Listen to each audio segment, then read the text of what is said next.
Movie शुरू होती है तो हम चार दोस्तों को देखते हैं जो कि एक रेस्टोरेंट में बैठे होते हैं। उनके ग्रुप में तीन लड़के और एक लड़की थी और उनमें से एक लड़के का नाम माइक था। ये लोग आपस में बातें कर रहे होते हैं कि हैलोवीन आने वाला है तो क्यों ना हम लोगों को टॉर्चर करें। माइक कहता है कि हमेशा की तरह मैं तो जेकब को बुली करूंगा, उसे टॉर्चर करूंगा।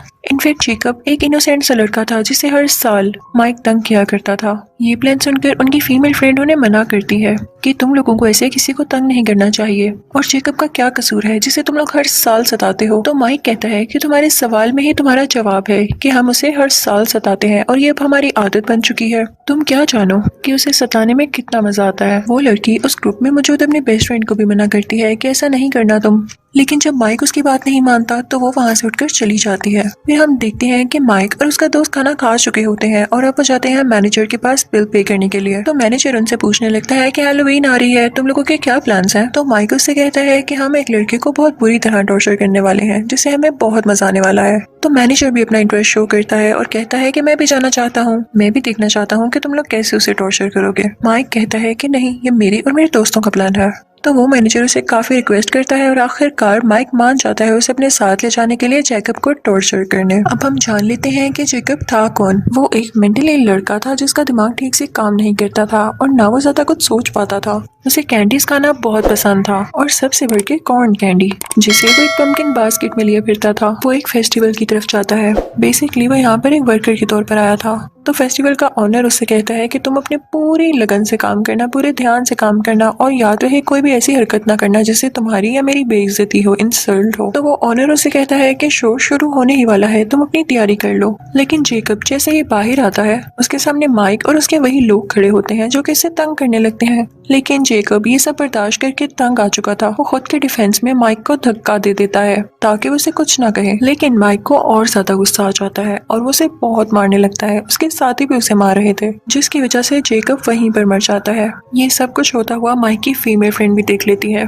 क्योंकि वो वहाँ पर छुप के खड़ी हुई थी। उसके दिल को कुछ होने लगता है कि ये लोग कैसे किसी की जान ले सकते हैं। फिर हम देखते हैं कि माइक और उसके दोस्त जब घर जाते हैं तो उन्हें इस बात का कोई रिग्रेट नहीं होता कि हमने किसी की जान ले ली, बल्कि वो कहते हैं कि जेकब की गलती थी। हम हर साल उसे टॉर्चर करते थे और वो हमारा टॉर्चर बर्दाश्त कर लेता था, सह लेता था, लेकिन इसी साल उसने खुद को प्रोटेक्ट करने के चक्कर में मुझे धक्का दिया तो क्या मुझे गुस्सा ना आता। यानी इतने जालिम थे ये लोग। दूसरी तरफ हम देखते हैं कि माइक की वही फीमेल फ्रेंड बहुत बुरा फील कर रही होती है जेकब को लेके। जब फेस्टिवल में शो का ऑनर ये देखता है कि जेकब को किसी ने मार दिया है तो उसे बहुत गुस्सा आता है कि मेरी वर्कर को कोई ऐसे मारकर कैसे जा सकता है। वो दिल का अच्छा इंसान होता है। वो जेकब की बॉडी को उठाकर अंदर ले आता है और उसके फेस पर कोई मास्क पहनाता है। उसके बाद वो एक रिचुअल करने लगता है जिससे किसी की सोल उसके अंदर आ जाती है और अब जख्मी जेकब फिर से जिंदा हो जाता है ताकि वो बदला ले सके उन लोगों से अपने मर्डर का। दूसरी तरफ हम देखते हैं कि माइक की फीमेल फ्रेंड टाउन के शेरिफ के पास जाती है और उसे सब कुछ बताती है कि जेकब को किन लोगों ने मारा और किस तरह मारा। तो शेरिफ ये सब सुनकर कहता है कि ठीक है, मैं इसे नोट कर लेता हूँ, लेकिन अभी तक मेरे पास इसकी कोई रिपोर्ट नहीं आई। लेकिन जब शेरिफ को पता चलता है कि टॉर्चर करने वालों में से एक उसका बेटा ही था यानी माइक, तो उसे यकीन नहीं आता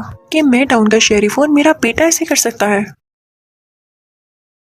तो वो सीधा उस फेस्टिवल के ऑनर के पास जाता है और उससे पूछता है कि जेकब कहाँ पर है, उसे क्या हुआ था। तो वो ऑनर उससे कहता है कि सबको गलत लगा कि वो मर गया है, वो बस कुछ जख्मी था, अब मैंने उसे रेस्ट करने उसके घर भेजा है। क्योंकि बात तो सच थी कि ऑनर की उस हरकत के बाद हम जेकब को मरा हुआ तो काउंट नहीं कर सकते थे ना। शेरिफ सीधा जेकब के घर जाता है और दरवाजा नॉक करने लगता है, लेकिन कोई भी दरवाजा नहीं खोलता तो वो वापस आ जाता है। फिर हम माइक की उस फीमेल फ्रेंड को देखते हैं। उसका एक दोस्त उससे मिलने आता है और वो उसे बताता है कि शेरिफ ने इन्वेस्टिगेशन की है और उन्हें पता चला है कि जेकब अभी जिंदा है। ये सुनकर उस लड़की को थोड़ा सुकून होता है कि शुक्र है वो जिंदा तो है। फिर हम देखते हैं कि मैनेजर जिसने माइक के साथ मिलकर जेकब को मारा था वो किसी को बता रहा होता है कि मेरी हैलोवीन बहुत अच्छी गुजरी, मैंने बहुत मजा किया पहली बार। और फिर उसके बाद वो वॉशरूम आता है जहाँ पर वही पम्पकिन बास्केट पड़ी होती है और उसमें कॉर्न कैंडी होती है। वो उसे खाने लगता है और तभी वहाँ पर जेकब आ जाता है। जेकब उसका पेट चीर कर उसे पूरी तरह से मार डालता है, यानी उसने अपने एक मर्डर से बदला ले लिया था। उस जगह पर शेरिफ भी आ जाता है और इन्वेस्टिगेशन करने लगता है। हर तरफ कैंडी कॉर्न बिखरी हुई थी। जब शेरिफ इन्वेस्टिगेशन करता है तो उसे पता चलता है कि उस रात जेकब को टॉर्चर करने वालों में से ये मैनेजर भी था।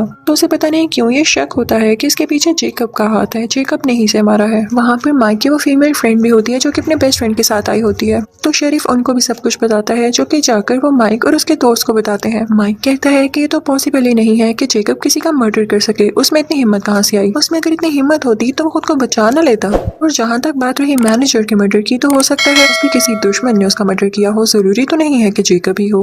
तो बाकी सब लोग भी इस बात को मानने पर तैयार हो जाते हैं कि हो सकता है कि उनका ख्याल ही हो। लेकिन जैसे ही वो लोग माइक के दोस्त के घर से जाते हैं तो उसे अजीबोगरीब हरकतें महसूस होना शुरू हो जाती हैं अपने घर में। वो आगे बढ़कर देखता है तो उसे भी वही पंपकिन बास्केट दिखाई देती है। वो बहुत हैरान होता है कि ये यहाँ पर कैसे आ गई, और इसी हैरानी में उस पर जेकब अटैक कर देता है। वो उसे दीवार के साथ लगा के अपने हाथ से ही उसकी स्पाइनल कॉर्ड यानी रीढ़ की हड्डी खींच लेता है, जिससे उसकी फौरन डेथ हो जाती है। दूसरी तरफ हम देखते हैं कि शेरिफ को पूरा शक होता है कि ये मर्डर जेकब ही कर रहा है। तो वो दोबारा से उस फेस्टिवल ओनर के पास जाता है। तो वो उसे आगे से कहता है कि मैंने आपको बताया ना कि वो जख्मी था और मैंने उसे अपने घर रेस्ट करने के लिए भेजा है।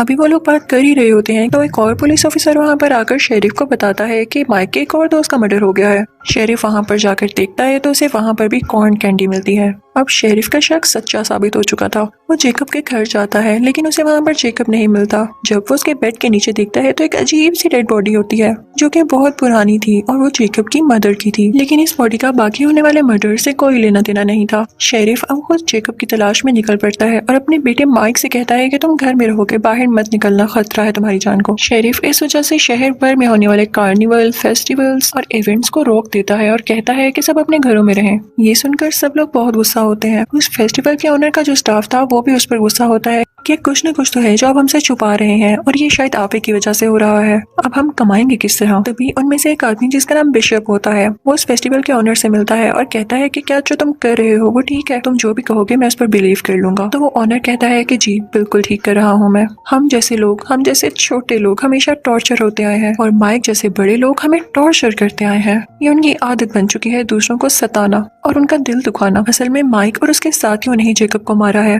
मैंने बस उसे जिंदा किया कि वो अपने मर्डर का बदला ले सके। तो आप मुझे बताएं क्या ये गलत बात है? ये बात ऑनर के सब स्टाफ मेंबर्स के सामने भी आ जाती है और वो एग्री हो जाते हैं कि हम इस ऑनर का साथ देंगे क्योंकि सच कह रहा है। टॉर्चर करने वालों के खिलाफ उनके अगेंस्ट कोई ना कोई स्टेप तो लेना होगा। फिर हम देखते हैं कि माइक की फीमेल फ्रेंड और उसका दोस्त एक जगह पर होते हैं। वो लड़की कुछ टाइम के लिए अंदर जाती है और जब बाहर आती है तो देखती है कि उसके दोस्त की डेड बॉडी पड़ी हुई है।